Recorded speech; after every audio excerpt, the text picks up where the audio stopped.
नमस्कार, बहुत स्वागत है आपका INS 24/7 में। मैं हूं आपके साथ नदीम अहमद।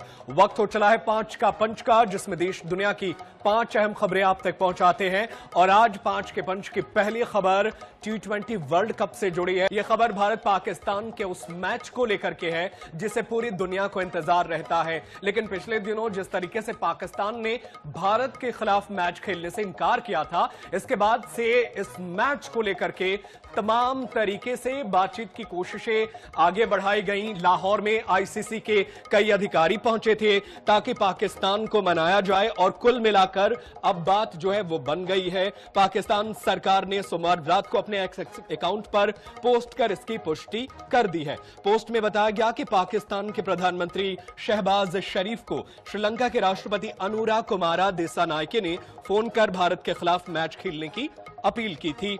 इसके अलावा बांग्लादेश क्रिकेट बोर्ड के अध्यक्ष अमीनुल इस्लाम ने भी पाकिस्तान क्रिकेट बोर्ड से मुकाबला खेलने की सिफारिश की थी। दरअसल बांग्लादेश को T20 वर्ल्ड कप से बाहर किए जाने के विरोध में पाकिस्तान ने 1 फरवरी को घोषणा की थी कि वो T20 वर्ल्ड कप 2026 में हिस्सा नहीं लेगा।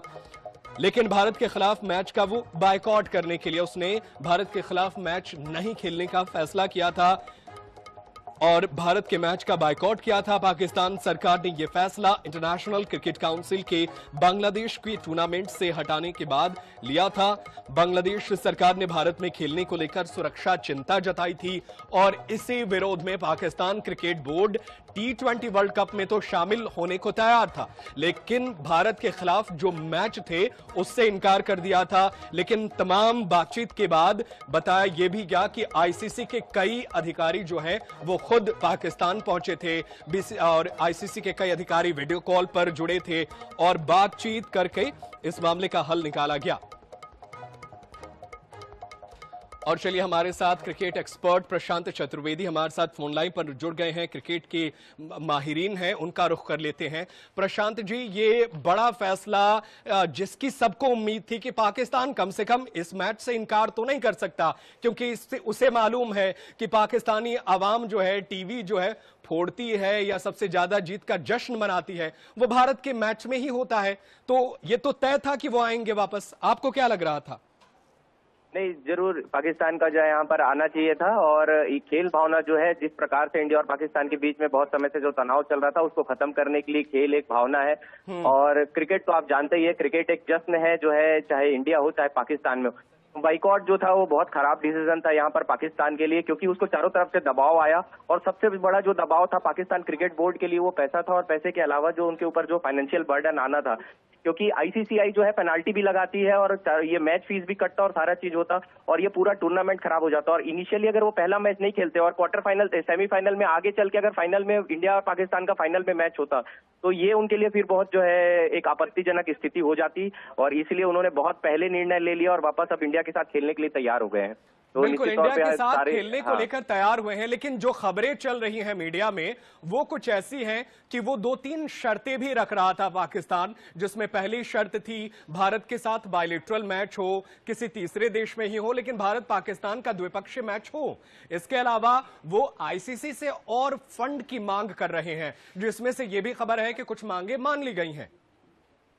निश्चित तौर पे जो ICC होता है वो बहुत सारे जो खेल और उसके लिए पहले से उनके नियम बने रहते हैं, और कुछ ना कुछ फंड के लिए जो बात होती है वो कुछ प्रावधान रहता है। ICC में भी कुछ प्रावधान रहता है कि आप उनसे कुछ डिमांड करते हैं तो उस फुलफिलमेंट को किया जा सकता है।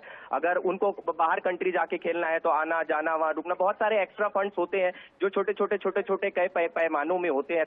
जो है उसको मद्देनजर रखते हुए भी उन डिसीजन को लिया है। ऐसा कोई आउट ऑफ द बॉक्स जाके ICC ने कोई डिसीजन नहीं लिया है। ये डिसीजन सारी टीम के लिए सामान्य होते हैं। पाकिस्तान को हल्का सा अगर कोई फेवर उन्होंने पर्सनल रिक्वेस्ट में कुछ मांगा होगा तो ऐसे अलग से कुछ अभी तक जो है सामने नहीं आया है। वो बायलैटरल मैच की मांग कर रहे हैं, क्या इसे स्वीकार कर लेना चाहिए? की जो मांग कर रहे हैं वो बिल्कुल गलत है, उसको नहीं करना चाहिए। जहां जो वेन्यू पहले प्री डिसाइडेड है उसी वेन्यू पे होना चाहिए, नहीं तो पूरा फिक्सचर जो है और जो मैच जो है क्योंकि जो आपने देखा हुआ वेन्यू पहले से डिसाइडेड होते हैं, सारा जो है रोस्टर डिसाइडेड होता है, उसमें बहुत ज्यादा चेंज होता है, ट्रैवलिंग शिफ्ट हो जाती है, रेस्ट चेंज हो जाता है, जो लोड मॉनिटरिंग है वो चेंज हो जाती है। तो बहुत सारी चीज, एक पैरामीटर से बहुत सारे पैरामीटर चेंज हो जाते हैं, तो वो हमारे खिलाड़ियों के लिए, चाहे उनके खिलाड़ियों के लिए, वो अच्छा नहीं है। सभी चीजों को ध्यान में रखते हुए फैसला लेना पड़ता है। बहुत आभार डॉक्टर प्रशांत चतुर्वेदी हमारे साथ जुड़ने के लिए, इस पे चर्चा करने के लिए। अब देखना होगा कि भारत पाकिस्तान के इस मैच के बाद वो कौन सी शर्तें होती हैं जो पाकिस्तान की आईसीसी मानता है। तो ये क्रिकेट की दुनिया की अहम खबर, जिसमें भारत पाकिस्तान का मैच अपने पहले तय शुदा अनुसार होगा।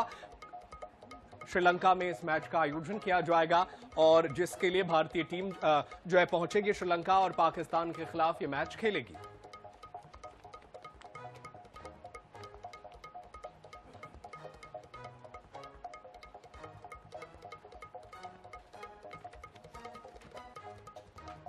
और चलिए खबरों में आगे बढ़ते हैं और 5 के पंच की दूसरी खबर आप तक पहुंचाते हैं। दूसरी खबर बजट सत्र से जुड़ी है। दरअसल बजट सत्र में लगातार हंगामे की तस्वीर आ रही है। विपक्ष लगातार हंगामा कर रहा है अपनी मांगों को लेकर और 10वें दिन भी यही तस्वीर निकलकर सामने आई।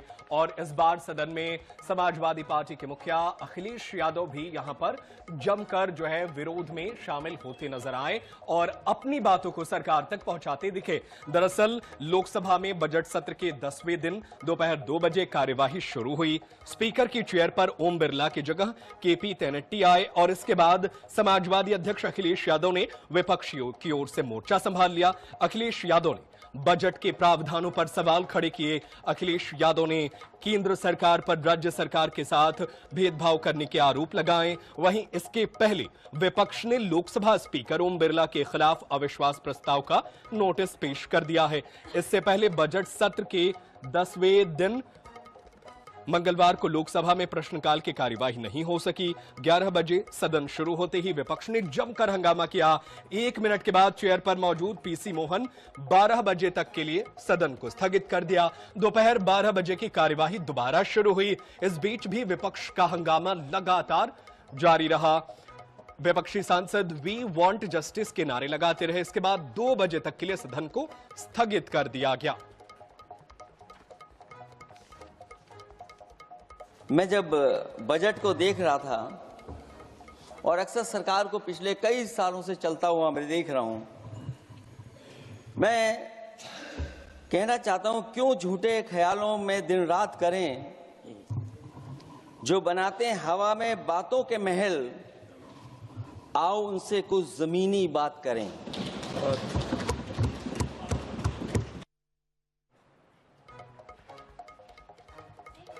और इसी पर ज्यादा जानकारी के लिए हमारे साथ जुड़ रहे हैं हमारे सहयोगी स्पर्श शर्मा। उनका रुख कर लेते हैं। स्पर्श, लगातार हंगामे की तस्वीर आ रही है, यही स्थिति आज की भी है।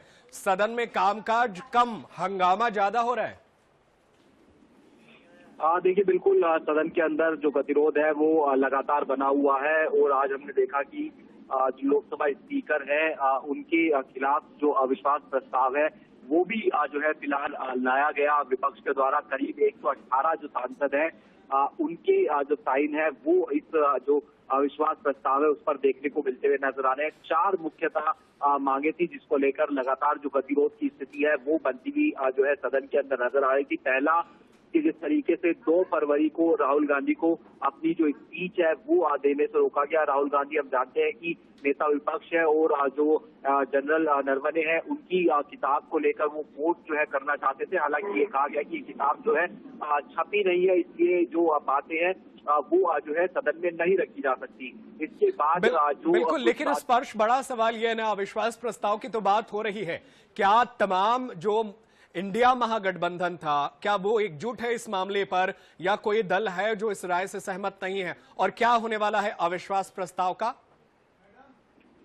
देखिए, टीएमसी जो है उन्होंने अपने आप को विपक्षी दलों से अलग रखा है। टीएमसी की तरफ से ये बयान आया निकलकर सामने कि सबसे पहले जो 4 मांगे थी वो जो है स्पीकर के वो जानी चाहिए थी। अगर उस पर स्पीकर 3 दिन के अंदर जवाब नहीं देते किसी प्रकार से, फिर ये अविश्वास प्रस्ताव जो है लाया जाना चाहिए था। ये आज जो है टीएमसी की तरफ से जो है कहा गया था, लेकिन उसके बावजूद जो तमाम अन्य विपक्षी दलों के सांसद हैं, चाहे वो समाजवादी पार्टी हो, शिवसेना, कांग्रेस या अन्य पार्टी हो, उनके सांसदों के जो साइन है वो अविश्वास प्रस्ताव पर देखने को मिल रहे हैं। हालांकि नंबर गेम के लिहाज से अगर हम बात करते हैं तो जो सत्ता पक्ष है, एनडीए का कुंदा है, वो निश्चित तौर पर जो विपक्ष है उनके ऊपर भारी पड़ता है। लेकिन ये जो अविश्वास प्रस्ताव लाया गया, तरीके से मैसेजिंग भी है कि किस तरीके से विपक्ष ये आरोप लगा रहा है कि जो लोकसभा स्पीकर है वो बायस होकर काम करते हुए जो है नजर आते हैं, और तमाम जो 4 आरोप लगाए गए हैं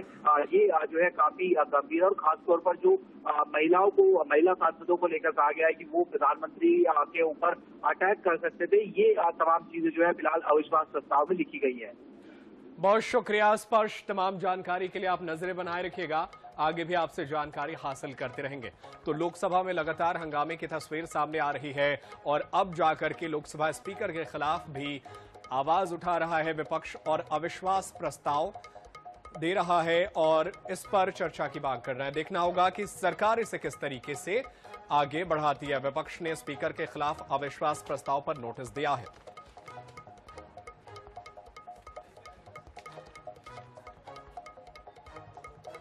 और चलिए खबरों में आगे बढ़ते हैं और 5 के पंच की तीसरी खबर आप तक पहुंचाते हैं। तीसरी खबर इंदौर के भागीरथपुरा से है, जहां पर लगातार दूषित पानी जो है अपना कोहराम मचाता नजर आ रहा है। लोग प्रभावित जो थे उनमें जो है अभी भी कई ऐसे लोग हैं जिनकी अब मौतें होती नजर आ रही हैं और 2 मौतों ने एक बार फिर से इंदौर के भागीरथपुरा को तोड़ कर रख दिया है। दरअसल दूषित पानी के कारण 2 और लोगों की मौत हो गई है। 75 साल के शालिग्राम ठाकुर की सोमवार रात और 2 साल की बच्ची रिया की मंगलवार सुबह मृत्यु हुई। शालिग्राम को 2 जनवरी को उल्टी दस्त के शिकायत पर शेल्बी हॉस्पिटल में भर्ती कराया गया था और बाद में उन्हें बॉम्बे हॉस्पिटल में वेंटिलेटर पर रखा गया। उनके परिजनों ने बताया कि 18 साल पहले उन्हें लकवा भी हुआ था। अस्पताल ने बताया कि उन्हें कार्डियक समस्या भी थी। वहीं रिया को 27 दिसंबर को उल्टी दस्त की वजह से एक प्राइवेट अस्पताल में दिखाया गया था, तब हालात ठीक हुई थी, लेकिन बाद में बिगड़ी। दूषित पानी से अब तक कुल 35 लोगों की मौत हो गई है। हमारे सहयोगी महेश मिश्रा हमारे साथ जुड़ गए हैं, उनका रुख कर लेते हैं। महेश, देखिए ये आंकड़े लगातार बढ़ रहे हैं, 35 लोगों तक ये आंकड़ा पहुंच गया है और ये जो 2 लोग अभी मरे हैं, क्या ये पहले ही प्रभावित थे या ये बाद में दूषित पानी से प्रभावित हुए? क्या जानकारी है और सरकार इस पूरे मामले पर क्या कह रही है? देखिए सर, अभी कोई ऑफिशियल वर्जन नहीं आया है सरकार की तरफ से, पर इसमें जो प्रिया प्रजापति जो बच्ची है, ये बीते कुछ 12-15 दिन पहले से अस्पताल में इसको भर्ती किया गया था। उल्टी दस्त की इसको शिकायत है और जो इसमें पुरुष हैं, ये जनवरी के शुरुआती दौर में, जब ये दिसंबर एंड में ये पूरा मामला खुला था, जब से अस्पताल में भर्ती थे, इनकी हालत गंभीर थी। तो उस दौरान के ये लोग हैं, जब ये पूरा एक तरीके से कहे कि इसको लोकल एपिडेमिक माने हम, तो उस समय जो इसकी चपेट में लोग आए थे, ये 2 लोग उसी में से, और इनको दोनों की मृत्यु के साथ में 32 लोगों की मृत्यु हो गई। पर इस पूरे मामले में अब लोगों में इस बात को लेकर एक तरह का डर जरूर है कि जो अभी अस्पताल में कुछ 2 या 3 लोग और अभी भर्ती हैं, कुल मिला के 3 लोग अभी अस्पताल में भर्ती है, उनको लेकर भी लोगों में संशय। हालांकि डॉक्टर्स का कहना है कि उनकी स्थितियां कंट्रोल में है, वो आउट ऑफ डेंजर है, पर अभी कोई नया पेशेंट नहीं मिल रहा। ये बीते लगभग 10 दिन की या 12 दिन की हम बात करें तो अभी कोई नया पेशेंट नहीं मिला है। पर जो पहले से भर्ती थे, जिनकी हालत बिगड़ी हुई थी, जिनका निजी अस्पताल में इलाज करवाया जा रहा था सरकार के द्वारा, उन्हीं में से ये 2 लोगों की मौत आज और हुई है और कुल मिलाकर 35 मौतें हो चुकी हैं इसमें। जी बहुत शुक्रिया महेश मिश्रा, तमाम जानकारी के लिए। आप नजरें बनाए रखिएगा, आगे भी आपसे जानकारी हासिल करते रहेंगे। तो भागीरथपुरा में दूषित पानी के कारण 2 और लोगों की मौत हुई है। आंकड़ा 35 लोगों का हो गया है और ये वो लोग हैं जो पहले ही दूषित पानी से प्रभावित थे, लेकिन इनका इलाज चल रहा था। डॉक्टरों ने लाख कोशिश की लेकिन बचाया नहीं जा सका।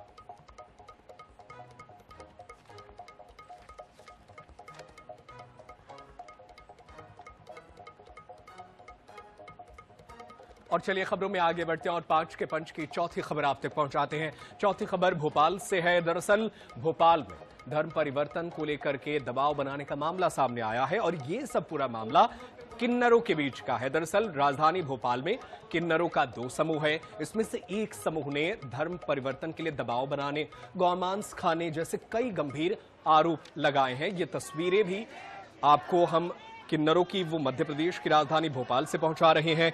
किन्नर सुरैया हाजी पर धर्म परिवर्तन का दबाव बनाने का आरोप लगा है। किन्नर अखाड़े के संस्थापक अजय दास ने देश में किन्नर जिहाद होने के आरोप लगाए हैं।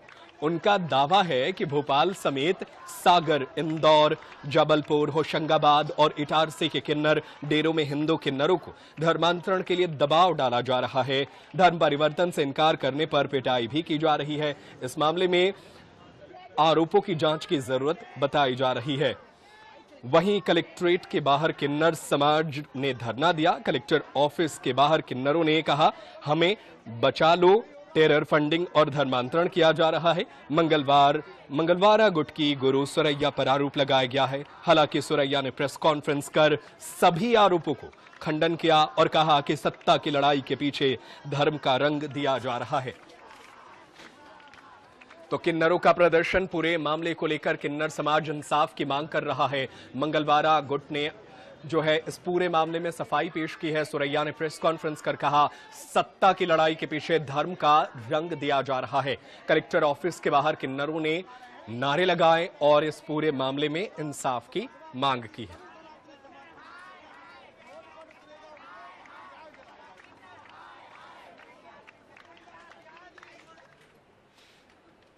हमारी यही मांग है कि सुरैया हाजी से डेरा खाली करवा।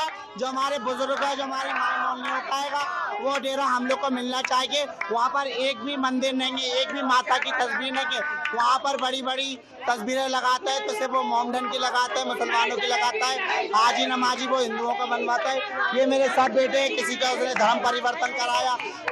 यानी कि नवरात्र आते हैं, हमारा सब त्योहार जो हिंदुओं का चलता है।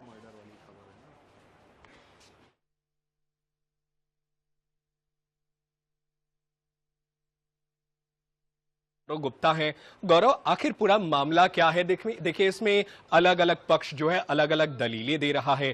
क्या कुछ अब तक कार्रवाई हो रही है और क्या कुछ सच्चाई निकलकर सामने आई है इस मामले की? देखिए, इस मामले में ये बात तो कही जा रही है कि कहीं ना कहीं जो किन्नर गुट हैं इनमें आपस में काफी लंबे समय से विवाद चल रहा है। लेकिन जिस तरीके के आरोप एक गुट ने जो मुखिया सुरैया है उस पर जो आरोप लगाए हैं वो काफी गंभीर है, क्योंकि सीधे सीधे जो किन्नर जिहाद का जो एक कॉन्सेप्ट है वो भोपाल में ये देखने को मिल रहा है। अब इसमें ये साफ तौर पर कहा जा रहा है कि जो हिंदू समुदाय के किन्नर हैं उनको मुसलमान बनाया जाता है। मुसलमान नहीं बनने पर उनके साथ मारपीट की जाती है, बंधक तक बजाने का आरोप यहाँ पर लगाया गया है। इसके साथ इनका ये भी कहना है कि उनके डेरे में एक भी मंदिर नहीं है, इनको हिंदू रीति रिवाज के साथ इनके त्योहार नहीं मनाने दिए जाते हैं। इन तमाम आरोपों के साथ आज एक गुट जो है वो कलेक्ट्रेट भी पहुंचा, वहां प्रदर्शन किया और यहाँ पर कलेक्टर को ज्ञापन भी सौंपा। हालांकि दूसरी तरफ सुरैया ने इन पूरे आरोपों को खारिज करते हुए ये कहा है कि ये धर्म की नहीं बल्कि सत्ता की लड़ाई है। जो किन्नर इस पूरे मामले में प्रदर्शन कर रहे हैं उसमें एक मुख्य किन्नर है जो ये चाहती है कि सुरैया की गद्दी उसे मिल जाए और उसी के चलते ये पूरा जो खेल है वो रचा जा रहा है।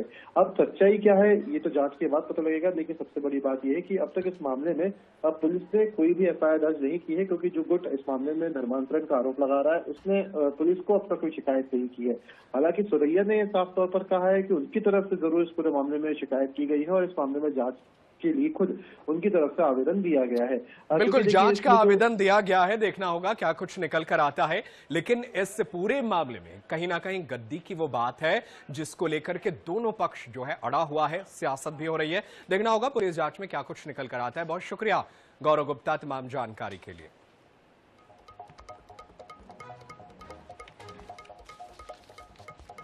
और 5 के पंच में आज के लिए इतना ही, लेकिन देश दुनिया की खबरें लगातार जारी है। आप अपना बहुत ख्याल रखें और देखते रहें INS 24/7। धन्यवाद।